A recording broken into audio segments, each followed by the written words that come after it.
সারা ঢাকা শহরটাকে অকালে পরিপূর্ণ করা যাবে না। সারা ঢাকা শহরটাকে রিক্সা শহর বানানো যাবে না। আজকে ফুটপাথগুলোকে পরিষ্কার করতে হবে যাতে জনগণের হাঁটার জায়গা হয়, পাশাপাশি হকারদেরকেও যাতে পুনর্বাসন আমরা করতে পারি সেই বিষয়ে আমরা চিন্তা ভাবনা করছি।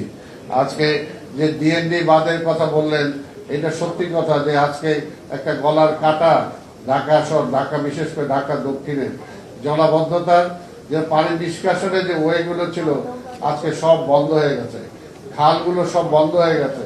সেই কারণে আজকে জলাবদ্ধতার শহর আজকে ঢাকা শহর হয়েছে। আপনারা শুনলে নিশ্চয়ই খুশি হবেন যে মাননীয় প্রধানমন্ত্রী এই ব্যাপারে এই 2-3 দিন আগেই এই ডিএনডির ব্যাপারে নিয়ে আমাদেরকে সাথে বসেছেন যে কিভাবে এই সমস্যার সমাধান করা যায়, কোথায় কি জটিলতা আছে। এবং আমরা বিশ্বাস করি যদি মাননীয় প্রধানমন্ত্রী তারেক রহমানকে আপনারা সময় দেন, দেখবেন অন্তত 5 বছরের জন্য তাকে নির্বাচিত করেছেন, এই সময়টুকু দেন, দেখবেন যে অনেক সমস্যার সমাধান হয়ে গেছে।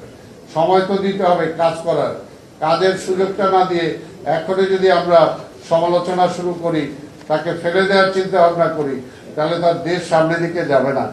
সেটার জন্য আমাদের ঢাকা শহর সবার, এটা কারো ব্যক্তিগত না, কাজে আমাদের সবার সমস্যা এটা। ঢাকা শহর যখন সারা পৃথিবীতে যে বায়ুতে যখন 1 নম্বর হয় দূষিত বায়ুর দিক দিয়ে, তখন কিন্তু আমাদের কারো ভালো লাগার কথা না।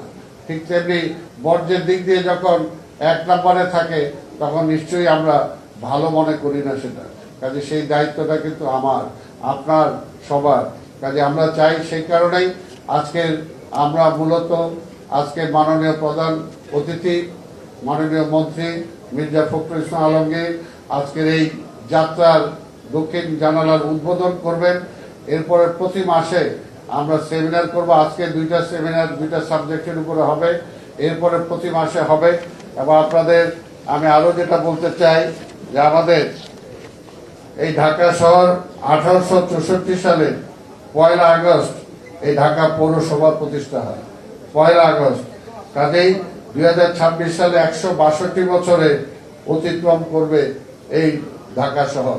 এই 162 বছরকে উদযাপন করার জন্য 3 দিন ব্যাপী আমরা একটা কর্মসূচি আমরা গ্রহণ করব। সেই কর্মসূচির মধ্য দিয়ে ঢাকা শহর অতীতে কি ছিল, আগে কি ছিল, বর্তমানে কি আছে, সামনের দিকে কোথায় যাওয়া উচিত সেটাকে আমরা তুলে ধরবো।